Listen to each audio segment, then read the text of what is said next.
The sky outside Michael's bedroom window was a flat, oppressive gray, heavy with the threat of rain. He sat at his desk, his hands resting on an empty notebook. The blank pages stared back at him, mocking his inability to focus, to act, to make sense of the tangled mess his life had become. The whispers, the glances, the cracks in his carefully constructed world, they were all closing in on him, and at the center of it all, Tyler loomed like a shadow he couldn't escape. Michael closed the notebook with a snap and shoved it aside. He couldn't stay here. He couldn't sit still while his mind gnawed at itself. Grabbing his jacket, he left his room, ignoring the faint sound of the television downstairs and his mother's call of, "Where are you going?"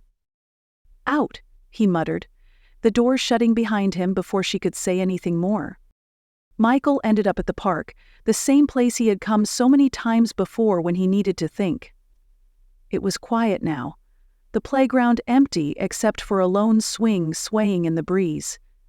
He sat on a bench, his hands stuffed into his jacket pockets, his gaze fixed on the cracked pavement beneath his feet. "You're a hard guy to track down these days." Michael looked up sharply. Liam stood a few feet away, his hands in his pockets, his head tilted slightly as he regarded Michael with an expression that was half amusement, half concern. "What do you want?" Michael asked, his voice more defensive than he intended. Liam walked over and sat beside him on the bench, his movements unhurried. "Relax, Easton. I'm not here to start something. Just thought you could use some company." Michael didn't respond. The two of them sat in silence for a moment, the wind carrying the faint rustle of leaves. Finally, Liam spoke again. "You've been off lately," he said, his tone casual but probing.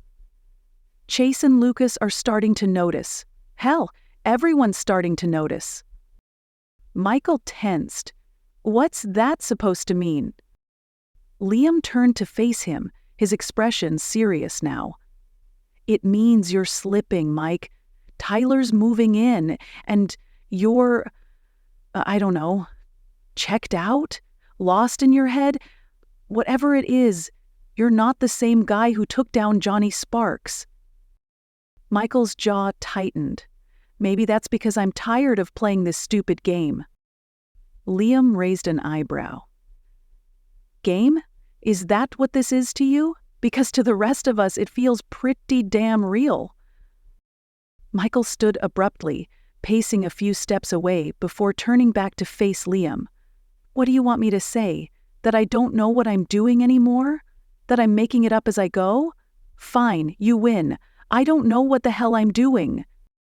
Liam leaned back, his arms resting on the bench. "I'm not trying to win, Easton. I'm trying to figure out if you are. Because right now, it doesn't look like it." Michael ran a hand through his hair, frustration bubbling over. "What do you care anyway?"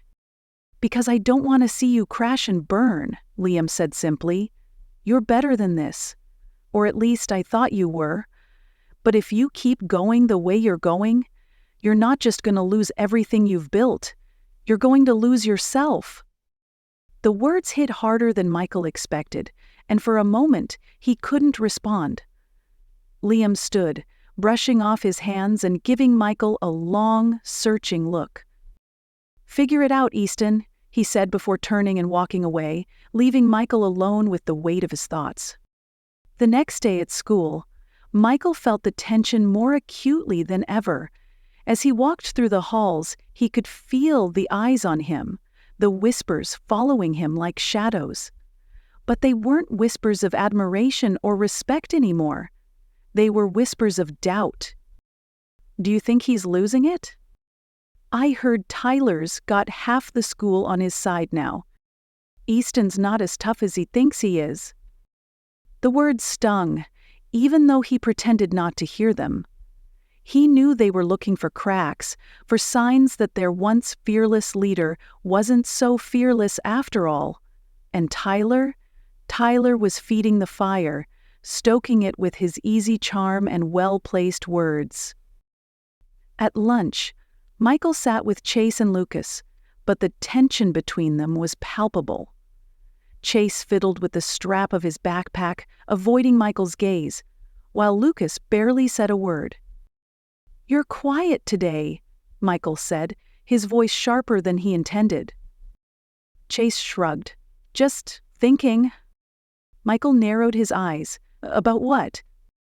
Chase hesitated, glancing at Lucas, before finally meeting Michael's gaze. "About Tyler. About how he's different. People are talking, Mike. They think he's got something you don't." Michael's chest tightened. "And what's that supposed to mean?" Chase shifted uncomfortably. "I don't know, he's just not you?" The words hung in the air, heavy and damning. Michael stood abruptly, his chair scraping against the floor. "If you've got something to say, Chase, just say it." Chase looked away, his silence more telling than anything he could have said. By the time the final bell rang, Michael was a storm waiting to break. He caught sight of Tyler near the lockers, surrounded by a group of students. Tyler's laughter rang out, easy and confident, and Michael's blood boiled. He crossed the hallway in quick strides, the crowd parting as he approached. Tyler turned to face him, his smirk widening as if he'd been expecting this. "Easton," Tyler said, his tone light. "To what do I owe the pleasure?" Michael didn't waste time with pleasantries. "Cut the act, Tyler. I know what you're doing." Tyler raised an eyebrow, feigning innocence. "Doing? I'm just talking to people, making friends. Isn't that what we're supposed to do?" Michael's fists clenched at his sides. "You're trying to turn them against me." Tyler's smile didn't waver.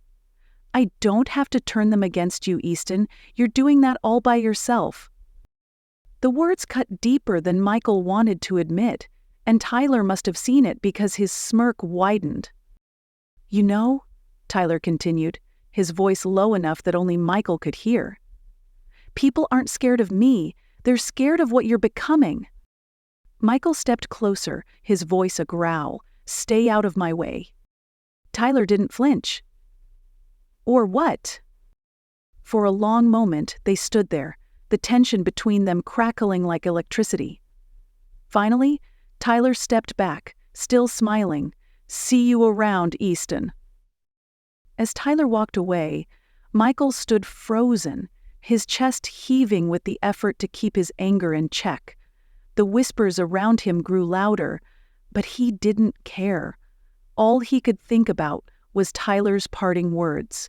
"They're scared of what you're becoming.